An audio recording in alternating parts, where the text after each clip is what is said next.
Hey, how are you doing? I'm going to walk you through a index universal life policy illustration, display the cash value, how it grows over time, show you how the infinite banking concept works as well. So hopefully this can answer some questions before we talk again and hopefully look to see if this is a fit for you, if you can qualify, and then we can try to submit for approval if this all makes sense to you. So here's my screen here. I'm going to do this with Mutual of Omaha. They're one of our best companies to work with.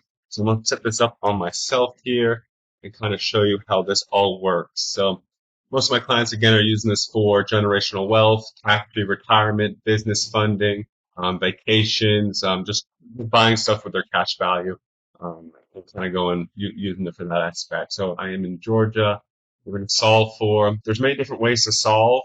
If you're going to do this for retirement, or funding, then we're going to solve for the face amount because we probably know how much we want to spend per month. Now, if we're interested in generational wealth and really on the death benefit side, we're going to solve for the premium. So we know how much premium we want, let's say 150,000, 200,000, 300,000 or so, and then it will give us our payment. So most of my clients are after the cash value. So I'm going to start off here at $250 a month. That's something comfortable. Um, don't want to stretch yourself on this because it is a long-term commitment. Then there's different things to solve for. So if you're never going to put more than $250 in, then we're going to set up at minimum face, maximum funded. So most of your 250 is going to your cash value, and then only a little bit is going to the death benefit, which will help you grow your cash value even more. Super important. And if an agent doesn't talk to you about this, then that's a red flag.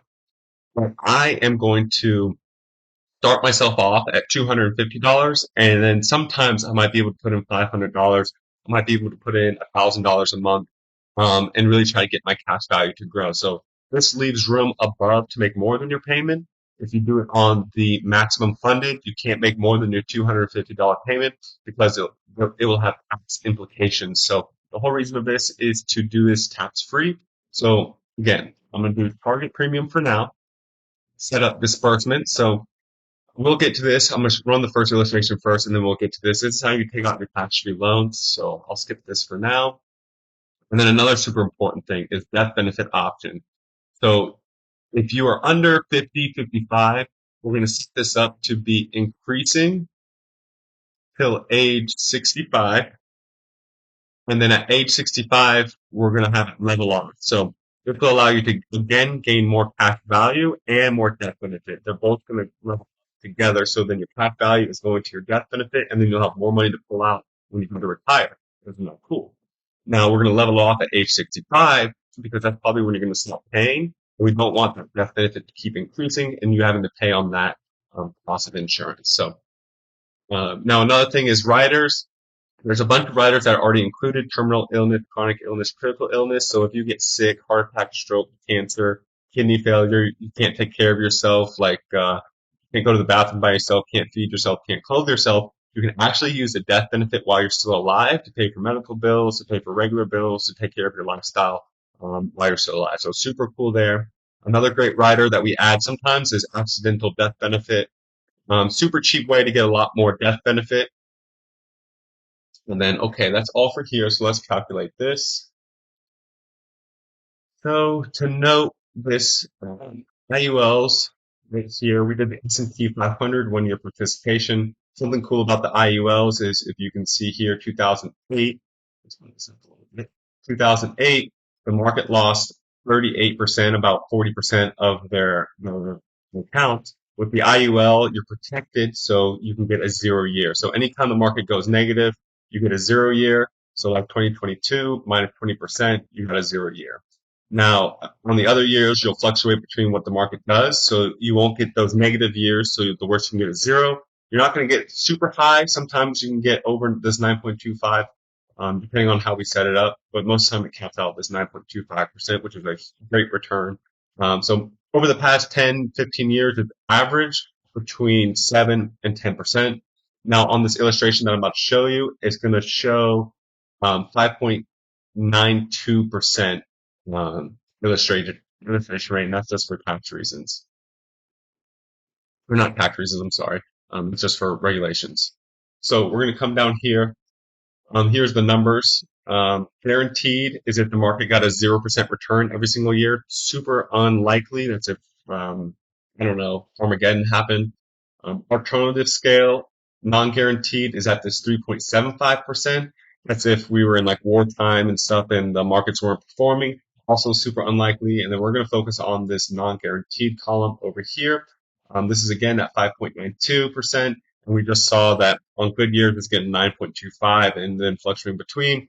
And on a bad year, you're going to get a 0% return, protects you from market loss.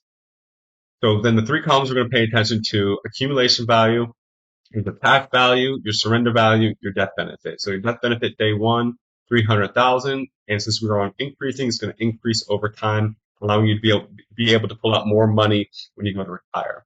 Surrender value is if you were to cancel your account, which wouldn't make any sense because you can just access your accumulation value and pull money out. So I really wouldn't recommend this. So accumulation value, as you can see, it stacks up over time. Something cool that you don't get with a 401k. 401k, you have to be age 59 and a half to withdraw money out. Otherwise, you face a 10% penalty plus taxes. With the IUL, you can take the money out tax-free and without those huge penalties at any age, no age restriction. So in year 10, I could take out this 30,000 and go buy a house, or age 42 right here, I could do the same thing. So let's go down to age 67 when I plan to retire. I'll have about $323,000 in my account and a $605,000 death benefit. Now, I have $323,000 and I would have only put in $120,000. So I tripled my money over time, and my death benefit also grew to $605,000. So if I passed away or needed it for medical expenses or bills, I have that available to me as well. Goes to your family tax-free, no probate court, directly to your beneficiary. And then you still have access to your cash value if you need to take out loans there. So let me show you something. This is at that $250. I'm going to show you what it would look like if I was able to max it out in this scenario. Now, each client, each person is going to be a little bit different. It depends on your age, your gender, your smoking status. But we're going to take this $10,734 and break that up over 12. I think that number is 894.50. So I just changed how much I'm paying per month to show you what it would look like, the cash value and the death benefit, if I really max out the policy, which is what you should be doing if your goal is the cash value. So you can just take tax returns, you can take bonuses and put them into your policy, overpay it, overfund it, and that's how you get these huge numbers and these great returns. Okay, let's see. Down here. So everything else stays the same, just the payment changed to $894.50. That's the maximum I can pay. So you can see here, $10,734. So my tax value is significantly more over time. And then let's go down here to my age 67. I'd have $1.4 million, and you can see I stopped paying at age 66. So age 66, I would have paid $418,000 into the policy, and I have $1.35 million, $1.355 million. So almost 4, 8, 12, like 3.5 times my money in there. And my death benefit is 1.6 million as well. So huge. Now you can pull that out for retirement, which I'll show you what that will look like in tax-free retirement income right here next. And this kind of shows you the power of infinite banking. So we're going to go in here to disbursements, age 65. Okay, 0. Now we're going here, add 0, 55, 66. We're going to do income for 20 years, so till your age 86. We're going to do the maximum amount it will let us do, and then let's calculate this one more time. This is where the infinite banking concept comes into play. So back to where we were. Same thing changed. This is at the $894. I just want to show you at age 67. This is where I set it up here. I'll stop paying at age 66. And then for 20 years, I'll be able to take out $105,000 every single year tax free. Now look, I only put in $418,000, and you can see 105, 105, 105, 105. So let's do 105,336 times 20 equals 2.1 million. And again, you only had 1.3 million in cash value. So you only put in 400,000. You were able to take out 2.1 million tax free. Let's see what that is. Divided by 4.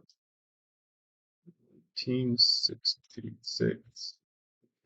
5 times your money. So 5x your money. You're able to have 100,000, a 6-figure retirement, able to pull out $2.1 million over 20 years till your age 86. Now, let's see, when you stop taking out income, age 80, 87. Okay, so when you stop taking out income, you still have a death benefit of $107,000. And that number will still start to go up because it will feed off of your cash value as well. So you still have money available if you passed away that goes directly to your family. And those are the highlights of an IUL, the power of infinite banking. Like I said, you put in 418,000 and then you're able to take out this 105,000 for 20 years, which would be a $2.1 million retirement of a $400,000 investment.